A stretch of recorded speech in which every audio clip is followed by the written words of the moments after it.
Las carreteras de Europa del Este ya no son los tranquilos pasadizos de agricultores y mercancías.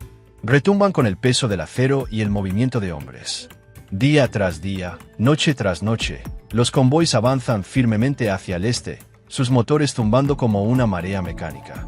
Camiones cargados de munición, convoys de cisternas llenos de combustible, transportes de plataforma que llevan las enormes siluetas de los tanques de batalla principales M1 Abrams de 70 toneladas. Esta es la imagen de un equipo de combate de brigada blindada estadounidense empujándose hacia la frontera de Ucrania. Los Bradley viajan en trenes a través del campo brumoso. Los obuses autopropulsados Paladin avanzan por estrechas autopistas y los vehículos de recuperación los siguen, listos para rescatar cualquier máquina que falle. La escala es inmensa. La preparación es visible en cada perno apretado, cada cisterna reabastecida, cada soldado que se forma al amanecer. Para Moscú, esto es una visión alarmante. Para Kiev, es una reafirmación. Y para los miles de soldados que lo hacen posible, es el resultado final de meses de entrenamiento, espera y de moldearse en una cohesiva hoja de acero. La preparación comenzó mucho antes de que un solo vehículo saliera de suelo estadounidense. En Fort Stewart, Georgia, y Fort Bliss, Texas, bajo un sol brutal de verano y vientos cargados de polvo, los soldados ensayaron su arte. Las tripulaciones de los tanques vivían en los campos de tiro, con los oídos zumbando por el trueno de los cañones de 120 milímetros. Los cargadores practicaron hasta que sus movimientos se convirtieron en memoria muscular, introduciendo pesados proyectiles en la recámara como si fuera instinto en lugar de esfuerzo. Los artilleros miraban a través de miras térmicas, memorizando el parpadeo de los blancos a distancia y aprendiendo a atravesarlos con precisión. Los escuadrones de infantería en los Bradley ensayaron desembarcos y asaltos una y otra vez, saliendo del vientre de los vehículos hacia campos llenos de humo, corriendo hacia edificios simulados bajo fuego de artillería simulado. Las baterías de artillería ensayaron tácticas de disparar y moverse hasta que podían desplegarse, disparar y moverse de nuevo casi tan rápido como un latido. Detrás de ellos, los parques de vehículos se convirtieron en centros de trabajo interminable. Los mecánicos pululaban sobre los Abrams y Bradley como cirujanos, cambiando motores del tamaño de coches, reparando almohadillas de las orugas, afinando la electrónica que guiaría misiles y miras. Las máquinas exigían un cuidado constante. Los soldados respondían con sudor y largas horas porque sabían que una avería en el campo podría costar mucho más que tiempo. Los oficiales estudiaban mapas de Europa con intensidad, trazando cruces de ríos, calculando los límites de peso de los puentes y planificando las rutas de los convoys al minuto. Los oficiales de logística realizaron ejercicios de mesa con escenarios de pesadilla, puentes destruidos, líneas de combustible cortadas, convoys atacados. Ensayaron las respuestas hasta que les resultaron tan familiares como respirar. Los médicos también llevaban su carga, practicando con camillas bajo fuego real, aplicando torniquetes en segundos y practicando la sombría matemática de salvar a quienes podían en el caos del combate. Cuando llegó la orden de moverse, la brigada se desplazó como un gigante. En los puertos estadounidenses, los Abrams y Bradley rodaron hacia cavernosos buques de carga, con cadenas mordiendo sus orugas para mantenerlos firmes durante la travesía del Atlántico. Los soldados volaron por separado, apiñados en vuelos charter con los rifles al hombro y las mochilas pesadas, dejando que sus máquinas cruzaran por mar. Semanas después, cuando los barcos abrieron sus bodegas en los puertos europeos, Bremerhaven, Dansk, Amberes, el mundo vio emerger el acero. Los motores de los Abrams rugieron al rodar sobre suelo europeo. Los Bradley los siguieron, con nubes de escape elevándose en el aire frío. Los lugareños observaban desde las vallas, con los teléfonos en alto mientras el blindaje estadounidense se movía una vez más por el viejo continente. Desde los puertos, la brigada se dispersó hacia el interior. Vagones de tren pesados transportaron los Abrams hacia el este, con las cadenas traqueteando, mientras que los Bradley y la artillería rodaban con ellos. Convoys de camiones se extendían en la noche, con los faros atenuados, escoltados por la policía militar. El movimiento no podía ocultarse por completo. Las redes sociales se encendieron con avistamientos y la inteligencia rusa seguramente registró cada uno, pero fue cuidadosamente cronometrado, cuidadosamente planeado.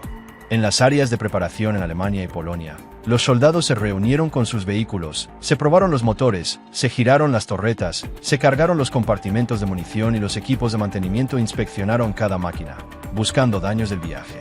Nada avanzaría hasta que las máquinas estuvieran a punto y listas. Pero los tanques solos no marchan. Detrás de las puntas de lanza blindadas se extendía la línea vital de la logística, y era tan vasta como las propias unidades de combate. Los Abrams son glotones, consumiendo galones de combustible con cada milla. Los Bradley y los Paladin no se quedan atrás. Para mantenerlos en movimiento, los convoys de combustible los seguían como sombras. Sus cisternas funcionaban día y noche, vigiladas tan estrechamente como las máquinas que alimentaban. La munición era otra marea. Proyectiles de 120 milímetros, misiles TW, proyectiles de artillería, cajas de cintas de ametralladora, todo apilado en depósitos y movido hacia adelante en un flujo interminable. Incluso motores, transmisiones de repuesto y secciones enteras de orugas de reemplazo se enviaban con la misma naturalidad que la comida. Las rutas de suministro se extendían desde almacenes en Alemania, a través de Polonia y hasta los bosques cerca de la frontera ucraniana, una red que los planificadores seguían en pantallas brillantes dentro de tiendas de campaña. Cada camión y tren representado por un icono parpadeante. Para los soldados, la vida se convirtió en un ritmo de marchas por carretera, mantenimiento y espera. Al amanecer, las tripulaciones de los tanques subían a sus Abrams para realizar comprobaciones previas, trepando por los cascos con grasa en las manos, limpiando el polvo de los medidores, calibrando las miras térmicas. Los escuadrones de infantería se sentaban dentro de los Bradley, apretados y sudando, intercambiando bromas o quedándose dormidos agotados mientras sus vehículos traqueteaban hacia el este. Cuando los convoys se detenían, los soldados se esparcían por campos o bosques. Redes de camuflaje se extendían sobre el acero. Los campamentos aparecían de la nada, y hombres y mujeres se encorvaban sobre raciones de combate calientes con olor a diésel. Algunos llamaban a casa por líneas crepitantes, sus palabras breves pero cargadas de distancia. La mayoría simplemente dormía junto a sus máquinas, usando el blindaje como muros contra el viento frío. Las noches eran largas, interrumpidas por el zumbido ocasional de un dron sobrevolando, un recordatorio de que el enemigo estaba observando. Dentro de los Abrams, el día comenzaba como un ritual. El conductor yacía boca abajo en su compartimento, revisando sus controles, asegurándose de que la bestia obedecería cuando se le instara a avanzar. El cargador ensayaba sus movimientos, proyectil pesado en mano, recámara abierta, proyectil introducido con la fuerza de un martillo. El artillero ajustaba sus miras, alineando su telémetro láser, asegurando que la precisión no fallaría cuando fuera necesario. El comandante permanecía arriba, escaneando horizontes incluso durante las marchas de práctica, porque la vigilancia no era opcional. Sus palabras eran cortas, funcionales, un lenguaje reducido a lo esencial para que, en medio del estruendo y el caos, la claridad permaneciera. Cerca de allí, los paracaidistas entrenaban en tándem. Ligeros, móviles y aerotransportados, practicaban la toma de aeródromos y puentes antes de que llegara el blindaje pesado. Al amanecer, saltaban de los C-130 a campos helados, con los paracaídas abriéndose de golpe en el cielo gris. Se movían de manera diferente a los tanquistas, más rápidos, más ligeros, pero su papel no era menos vital: asegurar el terreno que la columna blindada necesitaría cruzar. Desde Moscú, cada movimiento era seguido con creciente alarma. La televisión estatal rusa mostraba mapas de los convoys de la OTAN. Los generales cavaban trincheras y colocaban minas. Y los informes de inteligencia advertían sobre la concentración de blindaje estadounidense al alcance del frente. El Kremlin entendió el mensaje. Estas máquinas no eran símbolos abstractos. Eran una prueba física de la determinación estadounidense, acero en el terreno donde importaba. En Kiev, la visión era la opuesta. Los oficiales ucranianos miraban hacia el este con nueva confianza. Sus tropas en la línea del frente oían rumores de Abrams esperando justo al otro lado de la frontera. Incluso si los estadounidenses aún no entraban en Ucrania, su presencia cambiaba el cálculo. Los comandantes rusos dudaban, ralentizaban las ofensivas, desviaban recursos. La moral entre los ucranianos se elevó al pensar que la ayuda no solo estaba prometida, sino estacionada cerca. Motores al ralentí, tripulaciones listas. A medida que los convoys se acercaban a las áreas de preparación en Polonia, cerca de Przemysl, y en Rumanía, cerca de Suceava, la atmósfera se espesaba con la inevitabilidad. Los soldados sabían que cada inspección, cada milla, cada noche sin dormir los había llevado hasta aquí. El suelo temblaba bajo las orugas de los blindados. El aire vibraba con su paso. El cielo sobre ellos zumbaba con los aviones de reconocimiento de la OTAN que circulaban vigilantes. La brigada aún no había cruzado a Ucrania, pero no necesitaba hacerlo. Su mera presencia remodelaba el campo de batalla. Para los propios soldados, la misión era clara y sencilla: mantener la brigada afilada, mantenerla lista, mantenerla en movimiento. Su mundo se redujo a lo esencial: revisiones de mantenimiento, horarios de convoys, líneas de suministro y el conocimiento de que un día podría llegar la orden de cruzar la línea. Para Rusia, la visión de los Abrams y Bradley concentrándose en la frontera era el pánico encarnado. Para Ucrania, era la esperanza hecha tangible. Para el mundo, era tanto una advertencia como una promesa de que Estados Unidos todavía conocía el peso de la preparación, la disciplina de los soldados y la determinación de actuar cuando las circunstancias lo exigían. El anuncio de Washington fue un mazazo psicológico, pero su verdadero peso se midió en los días siguientes. La reacción pública de Rusia fue una tormenta de mensajes contradictorios, una mezcla de bravuconería y pánico apenas disimulado. Los tertulianos de la televisión estatal, que durante meses se habían burlado de la ayuda militar occidental como gestos simbólicos, ahora se veían obligados a improvisar. Un analista militar en Rossiya 1 afirmó que el Abrams era un monumento sobrevalorado y devorador de gasolina a la arrogancia estadounidense. Sin embargo, un segmento inmediatamente después mostraba mapas de las líneas del frente de Ucrania con nuevas flechas y líneas defensivas dibujadas frenéticamente. Los canales de propaganda en Telegram, antes llenos de triunfantes imágenes de batalla, ahora se centraban en la vulnerabilidad del blindaje occidental a los misiles antitanque rusos, una defensa que era menos sobre la confianza y más sobre una esperanza desesperada. La escala pura de la transferencia prometida, 1,000 tanques y vehículos de combate, fue la cifra que rompió la narrativa. No se trataba de unas pocas docenas de vehículos para apuntalar una defensa. Era un cuerpo blindado completo, una fuerza capaz de una operación de ruptura a gran escala. El número en sí mismo era un arma, obligando al Kremlin a reaccionar no a una promesa, sino a una realidad inmediata percibida. Tras bambalinas, el caos era real. El Estado Mayor ruso celebró reuniones de emergencia, sus mapas ahora llenos de nuevas y aterradoras variables. Tenían que asumir que la promesa estadounidense no era un farol. Eso significaba que 1000 tanques con tripulaciones entrenadas por el mejor ejército del mundo podrían aparecer en el campo de batalla. Esto no era solo un juego de números, era una pesadilla cualitativa. El M1 Abrams, con su blindaje compuesto Chobham, sus avanzadas miras térmicas y su devastador cañón de ánima lisa de 120 milímetros, era una clase superior a cualquier tanque del arsenal ruso. El T-72, el T-80, incluso el moderno T-90, todos fueron diseñados para un tipo diferente de guerra. Fueron construidos para la producción en masa y el desgaste, no para un duelo 1 a 1 con una máquina que podía verlos primero, disparar primero y acertar con una precisión casi perfecta.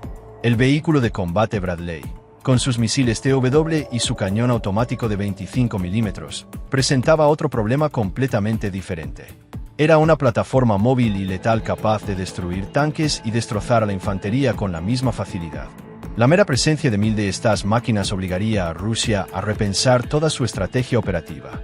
Los generales se vieron forzados a elaborar nuevos planes defensivos. Divisiones tuvieron que ser retiradas de las líneas del frente para defender áreas de retaguardia e infraestructura clave, debilitando la presión ofensiva que Moscú había trabajado tan duro para mantener. Las líneas de suministro, que antes se consideraban seguras, ahora tenían que ser redirigidas, fortificadas y monitoreadas en busca de signos de un posible avance blindado. Se ordenó a los ingenieros que cavaran nuevas zanjas antitanque y colocaran miles de nuevas minas con una nueva y frenética urgencia. La guerra de posiciones, que había beneficiado a Rusia, era ahora una carrera contra el tiempo. La pregunta ya no era si llegaría el blindaje estadounidense, sino cuándo y qué podría hacer Rusia para prepararse. Esto creó un dilema estratégico para el que Moscú no tenía una respuesta fácil. Para defenderse de los tanques, necesitaban desviar recursos y hombres, lo que a su vez debilitaba su poder ofensivo. Pero para continuar la ofensiva, se arriesgaban a ser sorprendidos por el devastador asalto blindado que seguramente seguiría. El miedo no era solo por las máquinas, era por la determinación detrás de ellas.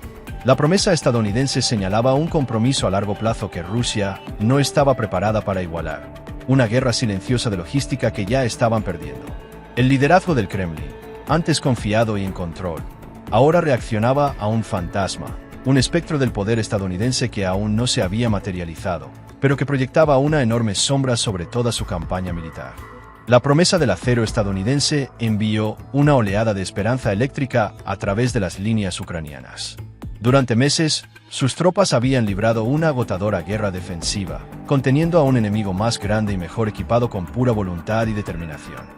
Habían resistido con viejos T-64 de la era soviética y un mosaico de blindaje donado. Pero la noticia de Mil Abrams y Bradley era diferente. No era solo otra entrega, era un punto de inflexión psicológico. Los comandantes en el terreno miraban hacia el este con nueva confianza. Sus voces en la radio ahora estaban llenas de una determinación que había estado ausente durante meses. El mensaje era simple y poderoso: la ayuda no solo estaba en camino, era abrumadora. El número en sí era una promesa de un nuevo tipo de guerra, una en la que Ucrania podría pasar a la ofensiva. La perspectiva de 1000 de estas máquinas les dio una confianza estratégica que no habían sentido desde los primeros días de su contraofensiva. Este nuevo sentido de esperanza era contagioso. La moral se disparó entre las tropas. Compartían las noticias del anuncio en las trincheras embarradas, los búnkeres fríos y los estrechos vehículos de combate. Las historias del desempeño del Abrams en la Guerra del Golfo e Irak eran legendarias en los círculos militares, una especie de folclore moderno. Ahora estaban a punto de tener las suyas. Sabían que los tanques no serían una bala mágica, que enfrentarían amenazas de drones, artillería y misiles antitanque. Pero también sabían que el Abrams era un tanque construido para sobrevivir. Un tanque con un blindaje que podía resistir golpes que convertirían un T-72 en una pira funeraria. Era una máquina que podía ver al enemigo desde una distancia que ellos no podían ni soñar y golpearlo con una precisión que solo podían imaginar. Los Bradley, igualmente temidos, eran conocidos por su velocidad y una letal variedad de armas que podían destrozar tanto tanques como infantería. Las tripulaciones comenzaron a entrenar con una nueva intensidad, estudiando manuales y vídeos, ansiosas por poner sus manos en una máquina que no solo podría salvar sus vidas, sino ganar la guerra. Entendían que no eran solo vehículos, eran herramientas de liberación, y la determinación de usarlos era tangible. El impacto psicológico se extendió más allá de las líneas del frente. En ciudades y pueblos de toda Ucrania, la noticia fue recibida con una mezcla de alivio y renovada resistencia. Era una señal clara de que Occidente no los estaba abandonando, que sus sacrificios no eran en vano. Era una promesa de un futuro en el que podrían expulsar a los invasores, un futuro que durante tanto tiempo había parecido incierto. Para el liderazgo ucraniano, el anuncio estadounidense fue tanto una vindicación de sus esfuerzos diplomáticos como una nueva y poderosa carta para jugar en el escenario global. Ahora podían hablar con sus aliados con nueva autoridad, demostrando que Occidente se había comprometido con una victoria decisiva. Podían hablar a su enemigo con nueva determinación, sabiendo que cada día los acercaba más a la llegada de una fuerza que Rusia no podía ignorar.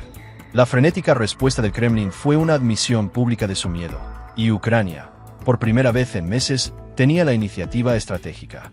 El tablero de ajedrez se había volteado, y las piezas ahora se movían a su favor.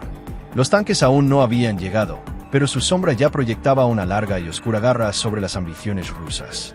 La guerra de logística, de producción, de pura voluntad era una batalla que Rusia ahora se veía obligada a librar en un campo de juego nuevo y mucho más peligroso. La reacción del Kremlin fue un estudio de paradojas. Por un lado, un furioso esfuerzo de arriba hacia abajo para minimizar la importancia del compromiso estadounidense. Por otro, una desesperada y reactiva lucha para prepararse para el ataque. Públicamente, los medios estatales rusos publicaron historias afirmando que los Abrams y Bradley eran demasiado pesados para la infraestructura ucraniana, que se atascarían en el barro, que no era nada que un javelín o un dron no pudiera manejar. Mostraron imágenes antiguas de tanques T-72 destruyendo heroicamente vehículos blindados, un débil intento de tranquilizar a un público nervioso. Pero en las reuniones informativas clasificadas y en las sesiones de estrategia militar, el tono era marcadamente diferente. El Ministerio de Defensa, antes un portavoz confiado del esfuerzo bélico, era ahora un centro de actividad frenética. Nuevos informes de inteligencia se enviaron apresuradamente a los niveles más altos, detallando las formidables capacidades de blindaje de uranio empobrecido del Abrams y su avanzado sistema de control de fuego.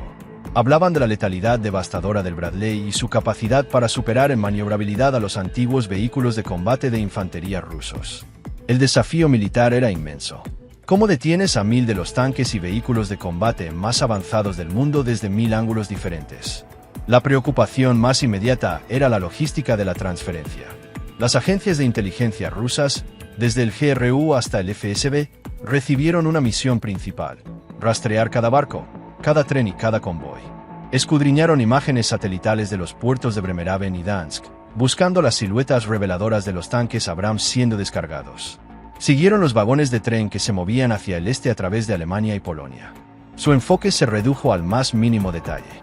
La misión no era detener el flujo, ya que eso era imposible sin un acto de guerra contra un miembro de la OTAN, sino al menos saber dónde y cuándo llegaría el acero. Esta información era crucial para preparar una defensa, pero la escala pura de la operación, con múltiples puertos y rutas de convoys interminables, hacía imposible obtener una imagen completa.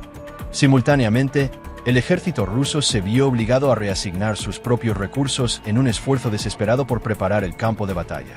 Divisiones de tanques de élite, antes mantenidas en reserva para una posible contraofensiva, ahora se desplegaron en puntos de estrangulamiento clave y sectores vulnerables. Los equipos antitanque, previamente dispersos por todo el frente, ahora se concentraban en posiciones fortificadas, sus números reforzados. La Fuerza Aérea fue puesta en alerta máxima con un nuevo enfoque en el reconocimiento y la selección de objetivos, incluso mientras enfrentaban una amenaza constante de las defensas aéreas ucranianas. La maquinaria de propaganda rusa había promovido durante mucho tiempo la idea de la fortaleza Rusia, pero ahora tenían que construirla a la inversa. Un esfuerzo apresurado y presa del pánico para fortificar sus territorios ocupados contra una fuerza abrumadora. La guerra psicológica había funcionado. La declaración estadounidense, más que cualquier acción militar real, ya había forzado a Rusia a una postura defensiva, minando su impulso ofensivo y obligándola a comprometer valiosos y limitados recursos en una batalla que ni siquiera había comenzado.